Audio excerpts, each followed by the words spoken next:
First things first, the Resident Evil 4 stream that I had up, guys. Sorry, I had to take it down because YouTube didn't record all of it properly, so I'm really sorry about that. But anyway, let's get to the topic at hand, competitive Overwatch. You know, some tips, some advice on how to rank up. Little backstory, I started the season off pretty poorly, lost 7 of my placement matches, won 3 games, got placed at 2700 skill rating, and currently I'm at 3150 skill rating with a win rate of 60%.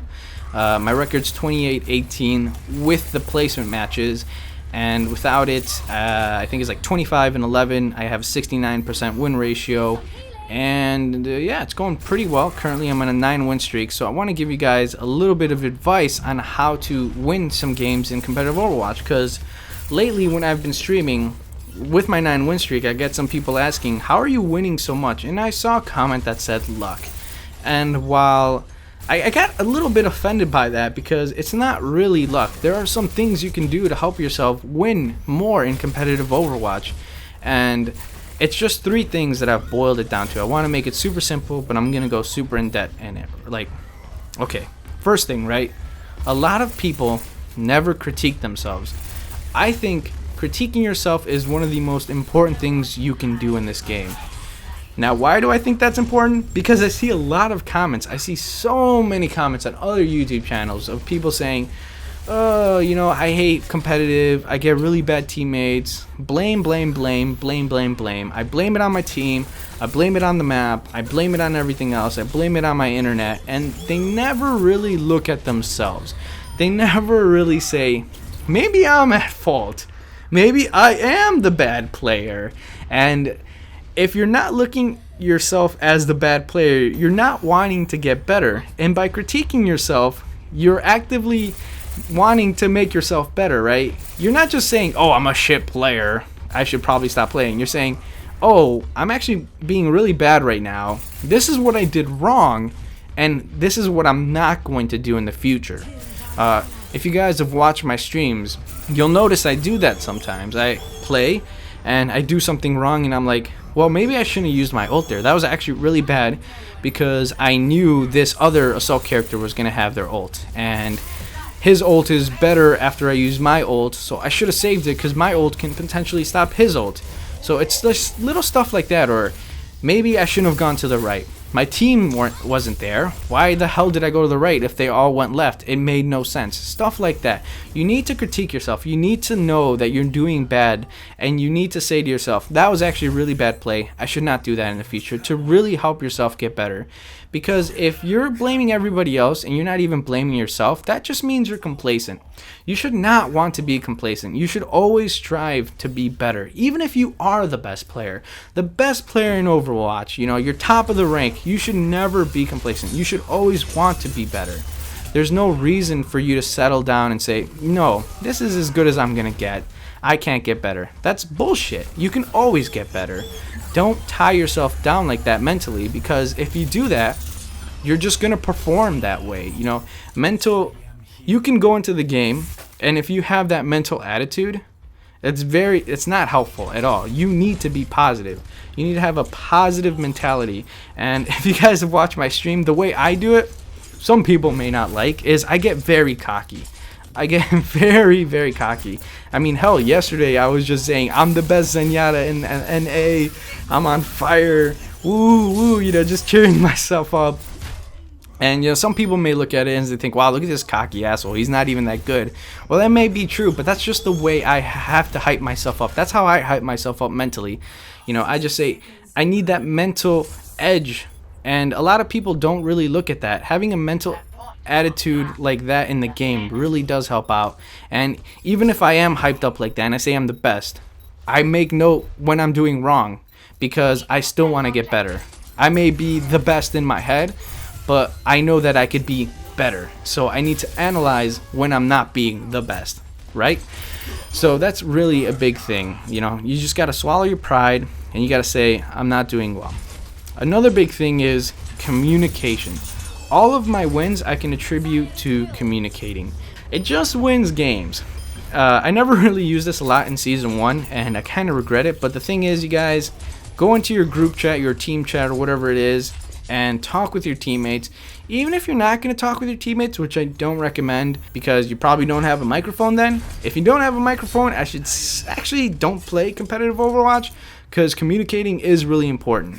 But if you don't have one, or say you have a disability or whatever, you can't talk, you're mute, that's fine. You can still hear callouts, and callouts are really important because if someone says, hey, there's a McCree or a Reaper flanking to the right, you start thinking to yourself, they have a Reinhardt.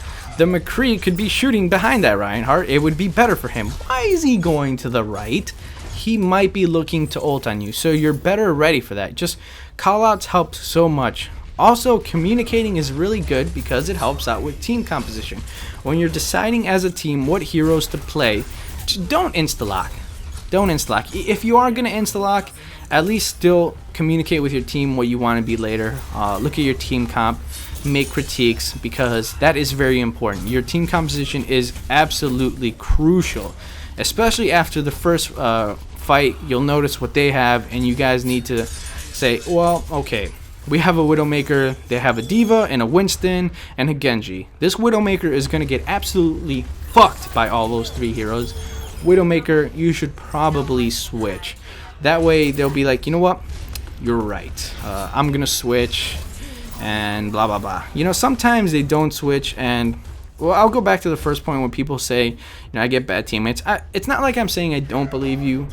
Or believe people when they say that. Sometimes there are like teammates that just absolutely won't listen. I've had teammates like that where you're like, hey, Widow, maybe you shouldn't be Widow. And they're like, no, fuck you, I'm gonna be Widow no matter what. And they don't switch, and you end up losing because you're essentially down a man because they're getting countered way too hard. They don't have a presence in combat, and you're going to lose because of them. Unfortunately, it happens, right? People don't want to cooperate, but I've noticed that those games are not that rare, but like maybe 5% of the games that I actually play. Yeah, that's why communication is really important, because you could change up the team comp. I mean, I myself personally, here's a story where I had to suck up my pride. I was playing McCree. I told my team, hey, I suck right now. Like, I really want to win right now, but I'm doing really poorly as McCree. Maybe someone will switch off, take DPS. I'll be a healer, or I'll be tank, even though I'm not comfortable with tank. But right now, I'm just not comfortable as McCree. I am the weakest link. They said, you know what, we're all comfortable with what we're at right now. Why don't you try Pharah? It would be really good against the team comp. I switched to Pharah. I played my heart out. I tried the best. I'm not very good at Pharah, but it was way better than I was doing as McCree, especially against their team comp. And we ended up winning the game, and that felt really good. You know, sometimes people do get offended when people communicate and say, hey, you're not doing so well right now, or I, as the healer, have goldy limbs. That should not be happening. The DPS needs to switch up. And sometimes you'll get offended as DPS and be like, no, I'm going to be DPS. Just trust me. Maybe I'm having a bad game or stuff. If you're going to get offended, just, you know, you got to get into the mentality of, you know, maybe they're right. You should have gold damage. You should have goldy limbs. Well, you shouldn't have goldy limbs, but you should have gold damage because you're DPS. You're promising your team to have damage output. That's what DPS, damage per second. There we go. So, you know, just suck it up. And if you don't want to get offended, you should probably tell your teammates first, hey, I'm not doing well right now. Maybe someone wants to switch. Trust me, it'll help out. You'll win more games. Communication is key. I mean, you guys could watch past my VODs of my competitive matches. You could see my 9-win streak unfold, and I basically attribute it to me winning because the enemy team didn't communicate and we communicated. There's actually been many games where the enemy team just feeds in one by one. They're not grouping up. Nobody in their team is telling them to group up. If they had that one person who was in voice chat saying, we should group up. We're fighting 1v1. Overwatch is a game about team fighting. It's a team-orientated game. I don't care how good you are, you cannot 1v6. Especially when everyone is just hounding you. It's just not going to happen the majority of the time, unless you're like a god, right? But it's just not going to happen. And there have been times where I've had to tell teammates, hey, you're pushing up too far. You're going to be in a scenario where you're possibly going to get 1v2'd, 1v3'd, or even worse, 1v6, and we're going to be down a man, and we're going to have the next team fight as a 5v6, and we're probably going to lose it. You should back up. There was actually a game where I almost lost because the teammate kept pushing up forward, but luckily me and another teammate said, hey, you should probably fall back, and they did.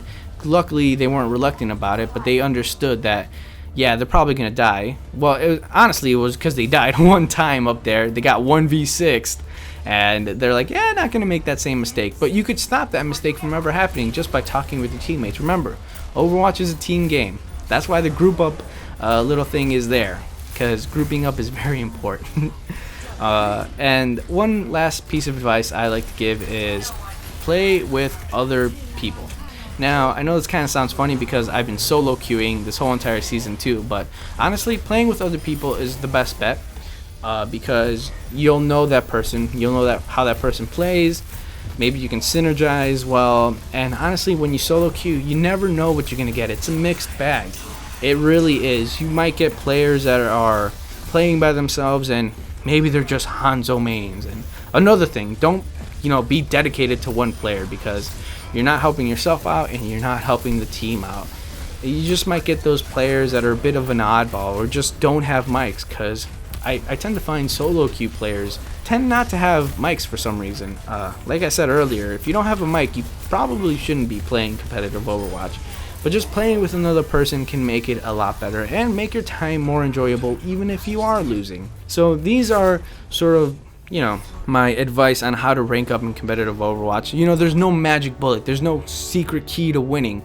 But the key, honestly, and it sounds kind of cheesy, does lie within you. You got to want to be better, and don't worry so much about your rating, honestly. You may want to rank up, but maybe that's not the rank you should be at the moment. Maybe you should be at, skill rating 2,500. But you need to play your heart out at that skill rating, and you need to want to get better, and eventually you are going to get better, right? If you are admitting to yourself that there are things you can do better, you're going to get better. You're going to practice to get better. You're going to stop making those mistakes. You're going to communicate with your team. You're going to say, you're going to take initiative, right? We're going to need to do this, group up, and stuff like that. And slowly you'll actually see yourself climbing in ranks. Trust me. It could be a grindy process. It definitely is a grindy process. I mean, it's a ladder, for goodness sake. But don't be discouraged. Have a positive attitude, and, well, you can accomplish anything. I know it sounds kind of cheesy, but it's true. Anyway, I hope you guys enjoyed the video. If you did, don't forget to leave a like. If you're new, subscribe. And as always, you guys, Kelvin's out.